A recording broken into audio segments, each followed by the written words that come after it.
예수님께서 어린아이들을 사랑하시고 축복하신 것처럼 주님께서 오늘 예배하는 어린이와 청소년 또 여러분 모두를 사랑하시는 줄로 믿습니다. 하지만 대한민국의 어린들의 현실은 암울합니다. 2023년도 4분기 출산율이 0.65명, OECD 국가 가운데 최하인 것 여러분 알고 계시죠? 대한민국 이 인구 소멸 국가 1호가 될 거라고 경고합니다. 교회도 예외가 아닙니다. 한국 교회 가운데 70%가 교회 학교가 없는 교회가 되었습니다. 아이들이 없다는 건 교회의 미래가 암울하다는 겁니다. 단순히 미래 세대의 숫자적인 감소만이 문제가 아니라 미래 세대의 마음과 영혼, 내면적인 문제는 더 심각합니다. 2022년 연합뉴스에 보도된 내용인데 아동 청소년 5명 중에 1명이 행복하지 않다고 응답했습니다. 행복하지 않은 이유가 뭐냐고 물어봤더니 33.9%가 학습 부담 그리고 성적 학업 때문에 그렇다고 합니다. 그리고 진로에 대한 불안이 27.5%로 두 번째를 차지했습니다. 여러분 잘 아시는 대로 지나친 사교육과 입시 경쟁으로 아이들이 행복을 빼앗기고 있는 현실입니다. 청년들은 어떨까요? 소위 M4 세대라고 불리는 말 여러분 들어보셨죠?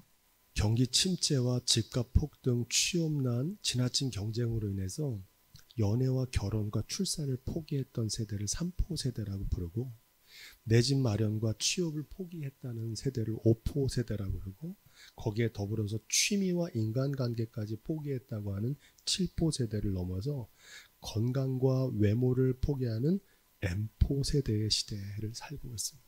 최고의 대학에 들어왔지만 서울예생 절반이 우울증세다. 매일경제신문에 나오는 얘기입니다.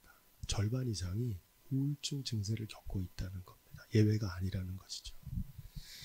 그 이유가 무엇일까요? 오늘날 많이 소유하면 행복하다는 신념을 가지고 살고 있습니다. 물질이 많아지면 영혼은 저절로 행복해지고 평안해질 거라고 믿고 살았습니다. 그런데 그 성적표가 오늘 이 결과입니다. 물질적인 가치를 최고의 행복의 가치로 추구하며 영적인 가치를 소홀했던 우리 사회의 모든 구성원들이 겪고 있는 문제를 단적으로 보여주는 자료입니다. 미래 세대를 가장 잘 이해할 수 있는 단어로 저는 포노 사피엔스라는 단어를 사용합니다. 스마트폰의 세대입니다. 예전에 없었던 세대죠. 자극적인 동영상, 게임에 익숙한 미래 세대를 일컫는 단어입니다. 이 포노 사피엔스를 한 문장으로 요약하면 책을 읽지 않는 시대입니다. 여러분 사람은 책을 만들고 책이 사람을 만든다는 이야기를 많이 들어보셨을 겁니다. 책이 마음의 양식인데 마음의 양식인 책을 읽지 않으니까 마음과 영혼은 빈곤해지는 겁니다. 책이 마음의 양식이라면 가장 좋은 마음의 보양식은 하나님의 말씀인 성경인 줄로 믿습니다. 그래서 아모스 선지자는 양식이 없어서 주림이 아니며 물이 없어서 가람이 아니요 여호와의 말씀을 듣지 못한 기갈이라 이렇게 말합니다. 저는 오늘 우리가 살고 있는 시대가 바로 이러한 기갈 속에 놓여 있다. 그 대표적인 양상이 아이들과 미래 세대에게서 두드러지게 나타나고 있다는 겁니다. 이러한 영혼의 갈급함은 미래 세대만의 문제가 아니라 기성 세대들에게도 동일하게 나타나고 있습니다.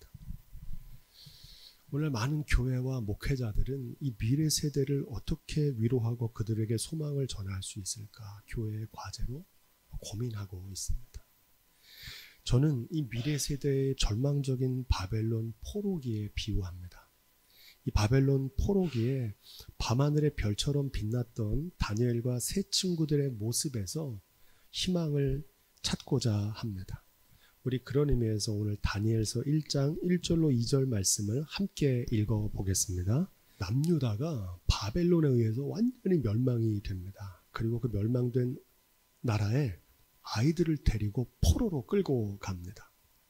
고대 국가의 전쟁들은 신들의 전쟁이라 그랬어요. 누가 진짜 하나님이냐, 누가 세상의 주관자고 삶의 주관자가 누구냐, 이 싸움이 벌어지고 있었던 겁니다. 유다의 신 누구겠습니까? 여호와 하나님. 그리고 바벨론의 신도 있었어요. 어떤 신입니까? 마르둑이라고 하는 이 바벨론 사람들이 믿는 신이 있었어요. 이 둘 간의 싸움이라는 겁니다. 누가 세상을 다스리느냐. 남유다의 왕인 여호야김의 이름은 여호와께서 일으키신다는 뜻이고, 바벨론 왕 느부갓네살의 이름은 느보가 왕권을 수호한다는 뜻입니다. 한마디로 느보가 지키는 왕에 의해서 여호와께서 일으키는 왕이 패배하고 굴욕을 당하는 현실이라는 겁니다. 예루살렘 성전의 기구들은 마르둑의 신전으로 옮겨지는 치욕을 겪은 겁니다. 여호와 하나님이 아니라 마르둑이 세상을 다스리는 것처럼 보이는 시대가 바로 다니엘의 시대였습니다. 오늘날로 말하면 예수 그리스도, 예수님을 왕으로 섬기는 시대가 아니라 물질을 왕으로 섬기는 시대, 마음과 성품과 힘을 다해서 돈을 버는 데에 열중하는 시대입니다. 그런 의미에서 바벨론 포로기는 오늘 우리가 살고 있는 시대와 연결됩니다. 주께서 그의 손에 붙이셨다 하는 말씀입니다. 이 모든 일을 지금 누가 주관하고 계시느냐? 여호와 하나님께서, 주님께서 이 모든 상황을 주관하고 계신다는 사실입니다. 할렐루야. 세상은 비록 바벨론의 느부갓네살이 다스린 것 같지만 하나님을 경외하는 사람들, 다니엘의 삶을 통해서 하나님이 세상을 주관하고 역사하신다는 사실을 증거하는 말씀입니다. 모든 시대와 상황 속에서 하나님이 계시지 않는 것 같은 절망 중에 있는 모든 이들에게 위로와 소망을 주는 말씀입니다. 이 다니엘서는 오늘날 돈이 왕노릇하는 세상에서 물질 만능주의를 신봉하며 살아갈 수밖에 없는 현실이잖아요. 마치 바벨론 포로기처럼. 바벨론 왕이 다스리는 시대입니다. 그 배금주의를 선택할 수밖에 없는 현대인들에게 오직 하나님만 하나님 되시고 삶은 하나님이 주관하신다는 사실을 증거하는 말씀입니다. 우리 그런 의미에서 3절로 5절 말씀 우리 계속해서 읽어보겠습니다. 바벨론 왕이 왕족과 귀족 중에 몇 사람을 택해서 볼모와 조공으로 데려고 갑니다. 흠이 없고 아름다우고 모든 재주에 통달하며 지식이 구비하며 학문에 익숙한 사람들을 선발해서 뽑았다는 겁니다. 그 중에 다니엘이 뽑힌 거죠. 왜 뽑았겠습니까? 그들 잘하게 하려고 그러는 게 아니라 대제국을 유지하기 위한 인재 등용의 수단이었던 겁니다. 잘 키워서 써먹으려고 했던 거예요. 갈대아 사람의 학문과 방언을 가르쳤다 그러는데 이 학문과 언어는 정신문화의 통제 수단입니다. 그래서 갈대아 말을 가르치고 갈대아식의 바벨론의 사고방식을 어릴 때부터 익혀서 바벨론의 충실한 신하로 만들려고 했던 겁니다. 진미와 포도주를 공급했다고 그러는데 맛있는 거 먹을 거 많이 줬다는 얘기가 아니죠. 한마디로 바벨론이 피지배계층의 정신과 육체의 삶을 효과적으로 통제하기 위한 목적으로 이 모든 일을 진행했다는 겁니다. 하나님 나라의 백성을 바벨론 제국의 신하로 만들려고 했고 하나님의 자녀된 백성을 바벨론의 노예로 만들려고 하는 과정이었던 겁니다. 우리 그런 의미에서 6절, 7절 말씀을 읽어보겠습니다. 그들 중에 유다 자손 곧 다니엘과 하나냐와 미사엘과 아사랴가 있었더니 환관장이 그들의 이름을 고쳐 다니엘은 벨드사살이라 하고 하나냐는 사드락이라 하고 미사엘은 메삭이라 하고 아사랴는 아벳노고라 하였더라. 일제강점기의 민족 말살 정책의 일환으로 황국 신민화 정책이라는 걸 했습니다. 그래서 강제로 창씨 개명을 해서 이름을 바꾸는 겁니다. 지금 다니엘과 세 친구들은 강제 개명을 당하고 있는 겁니다. 이름은 그의 존재 곧 정체성입니다. 다니엘이라고 하는 이름은 하나님의 심판이란 뜻인데 그를 벨드사살로 바꿉니다. 이 벨드사살은 벨신이여 영원하라는 뜻입니다. 하나냐라는 이름의 뜻은 주 여호와는 은혜로우시다는 뜻인데 그를 사드락이라고 이름을 바꿔줍니다. 무로닥 신의 명령이다 이런 뜻입니다. 미사엘은 하나님과 같으신 분이 누구인가라는 뜻인데 그를 메삭으로 바꾸는데 메삭은 무로닥과 같은 신은 누구인가 이런 뜻입니다. 아사랴라고 하는 이름은 여호와는 돕는 자이시다는 뜻인데 그를 아벤느고라고 바꿉니다. 마두룩의 아들 느보의 종 이런 뜻입니다. 그들의 영혼과 그들의 삶을 여호와 하나님이 다스리는 삶이 아니라 바벨론의 신이 다스리는 삶으로 바꿔놓겠다는 겁니다. 이름을 바꾼 거예요. 이름을 계명당하는 현실에서도 이 다니엘과 세 친구들은 하나님을 향한 일편단심의 믿음을 잃지 않았다는 거예요. 할렐루야. 바벨론 포로기의 상황이고 다 끌려가서 모든 것을 잃어버린 절망적인 상황인데 그 가운데도 하나님을 향한 한결같은 믿음을 잃지 않았던 겁니다. 비록 몸은 바벨론의 포로였지만 영혼은 하나님의 소유로 살았던 겁니다. 오늘 우리가 살고 있는 세상은 물질이 다스리는 세상입니다. 하지만 그리스도인은 누구입니까? 물질이 다스리는 세상 속에서도 돈이 그리스도가 아니라 오직 길이요 진리요 생명이신 예수님을 그리스도로 모시고 사는 사람이 그리스도인인 줄로 믿습니다. 그런 의미에서 8절로 10절입니다. 다니엘이 뜻을 정했는데 어떤 뜻입니까? 왕이 주는 포도주로 자기를 더럽히지 않겠다는 건 단지 금주 얘기를 하는 게 아닙니다. 여기 아주 중요한 의미가 있습니다. 왕이 내린 산의 진미와 포도주를 거부한 것은 떡을 추구하기보다 하나님의 말씀을 선택하며 살기로 결심했던 겁니다. 사람은 떡만 먹고 사는 존재가 아닙니다. 떡도 필요하지만 하나님의 말씀으로 우리의 삶을 살아가야 되는 줄로 믿습니다. 다니엘이 이걸 선택하는 겁니다. 안타깝게도 오늘날 많은 믿음의 사람들조차도 하나님의 말씀, 하나님의 언약보다 떡과 물질을 쫓아 살아가는 시대입니다. 그래서 영혼과 마음은 갈급한 겁니다. 자녀들에게 떡을 공급해주고 먹을 거를 공급해주는 일을 열심히 하고 그거는 사명 잘 감당하는데 자녀들의 영혼에 대해서는 별 관심이 없어요. 자녀들의 성적, 자녀들의 건강, 몸이 아프면 병원에 데려가고 성적이 떨어지면 안타까워하는데 아이들의 영혼에 대해서는 무관심합니다. 잠언서 15장 16절은 이렇게 말합니다. 가산이 적어도, 재물이 적어도 여호와를 경외하는 것이 크게 부요하고 번뇌하는 것보다 나으니라. 여간의 채소를 먹으며 서로 사랑하는 것이 살진 소를 먹으며 서로 미워하는 것보다 나으니라. 다니엘이 이걸 선택했다는 겁니다. 잠언서 17장 7절 말씀입니다. 마른 떡 한 조각만 있고도 화목하는 것이 육선이 집에 가득하고 다투는 것보다 나으니라. 여러분, 이 삶을 선택하시기를 주님의 이름으로 축복드립니다. 다니엘과 세 친구들은 비록 바벨론의 포로였지만 눈앞의 물질적인 가치보다 보이지 않지만 더 높은 가치를 추구하는 삶의 우선순위를 선택했던 겁니다. 예수님이 이 삶에 대해서 이렇게 말합니다. 따라해 보겠습니다. 먼저 그의 나라와 그의 의를 구하라.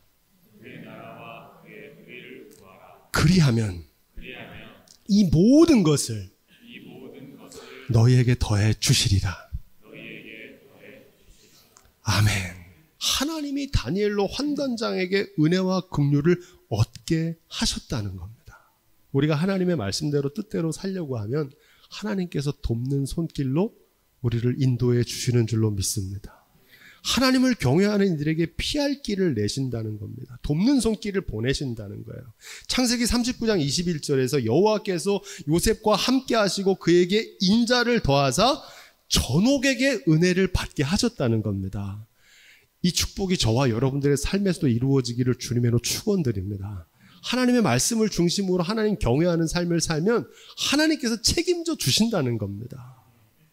삶의 문제와 고난을 당할 때 두려워하거나 염려하지 마시고 하나님을 경외하는 믿음으로 하나님의 도우심을 구하며 나가십시오.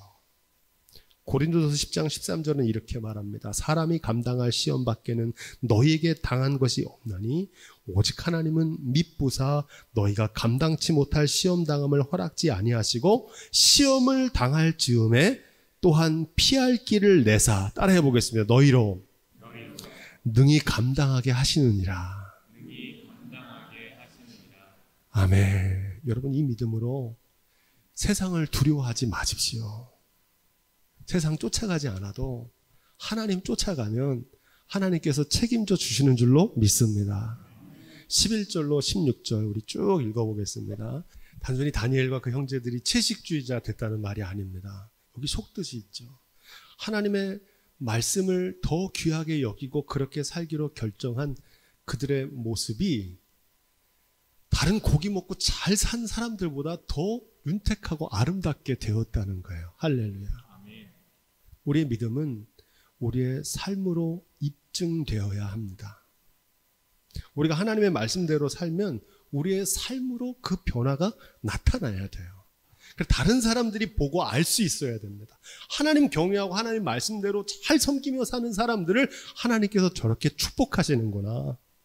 저와 여러분들이 그 축복의 본보기가 될 수 있기를 주님의 이름으로 축원드립니다. 믿음은 말이 아니라 삶으로 전해지는 거예요. 삶에서 판가름이 나는 겁니다. 영혼이 잘된 같이 범사가 잘되고 강건해지는 축복의 본보기가 될 수 있기를 주님의 이름으로 축원드립니다.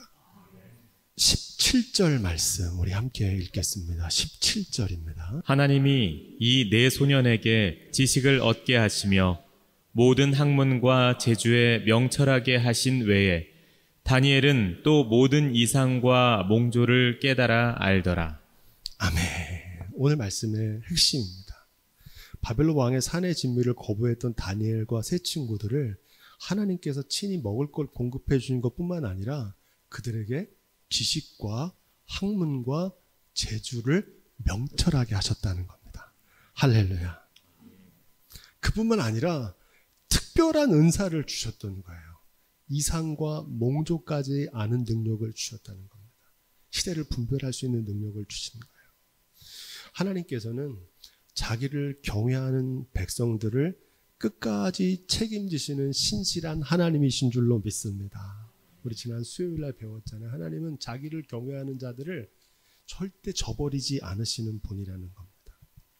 마태복음 6장 30절 33절에 보면 먹을 것과 입을 것으로 걱정하는 염려하는 제자들에게 예수님께서 이렇게 말씀하십니다. 그러므로 내가 너희에게 이르노니, 여기 너희는 제자들이거든요. 공중의 새를 보라.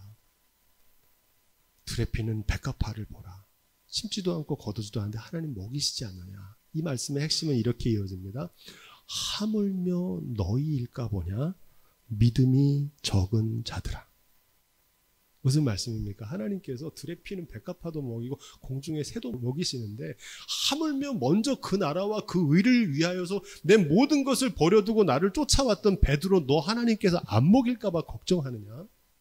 요한아, 내가 너를 안 입힐까 봐 걱정하느냐? 그러면서 주님께서 말씀하시는 게 너희는 먼저 그의 나라와 그 의를 구하라.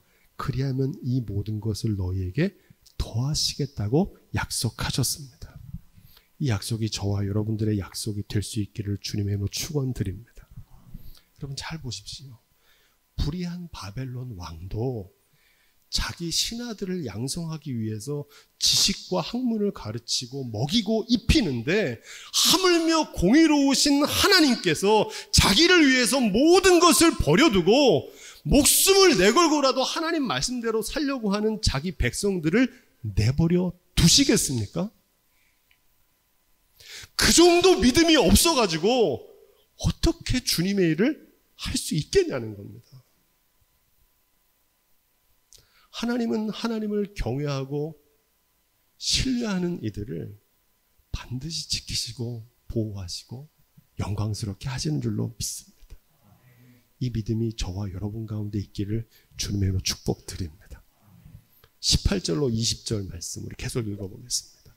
왕의 명한 바 그들을 불러들일 기한이 찼으므로 환관장이 그들을 데리고 느부갓네살 앞으로 들어갔더니 왕이 그들과 말하여 보매 무리 중에 다니엘과 하나냐와 미사엘과 아사랴와 같은 자 없으므로 그들로 왕 앞에 모시게 하고 왕이 그들에게 모든 일을 묻는 중에 그 지혜와 총명이 온 나라 박수와 술객보다 10배나 나은 줄을 아니라.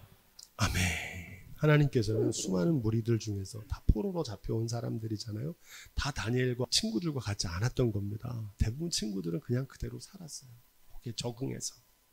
그리고 다니엘과 그 친구들은 다른 삶을 선택했는데 하나님께서 그 다니엘과 세 친구들을 군계 일학이 되게 하셨다는 겁니다.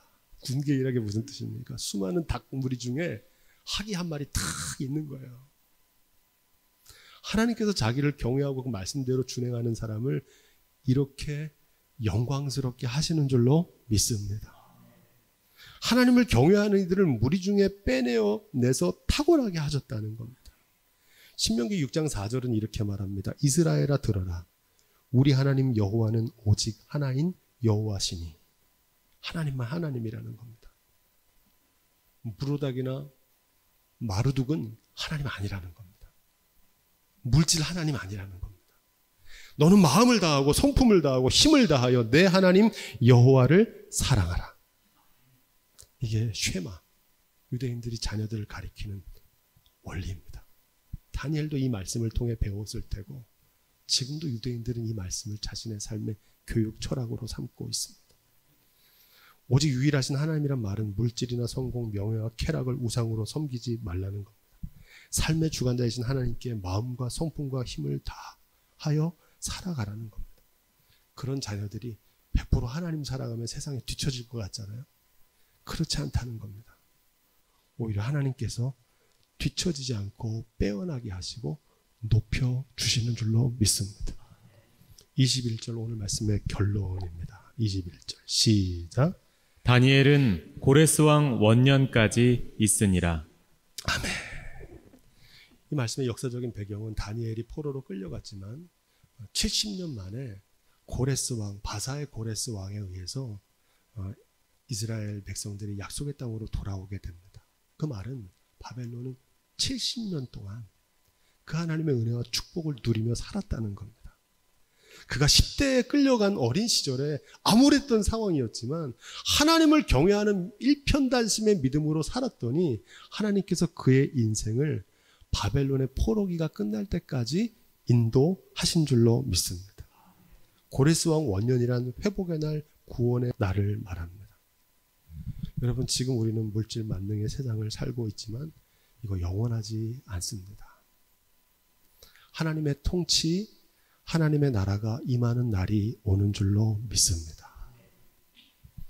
비록 오늘을 사는 어린이와 청소년, 청년과 청장년, 중년과 노년에 이르기까지 물질이 다스리는 물질 만능의 세상 속에서 고통과 신음 가운데 살아가지만 다니엘처럼 하나님의 심판을 믿으며 끝까지 견디는 이들에게 마침내 하나님의 구원과 영광을 승리하게 하실 줄로 믿습니다.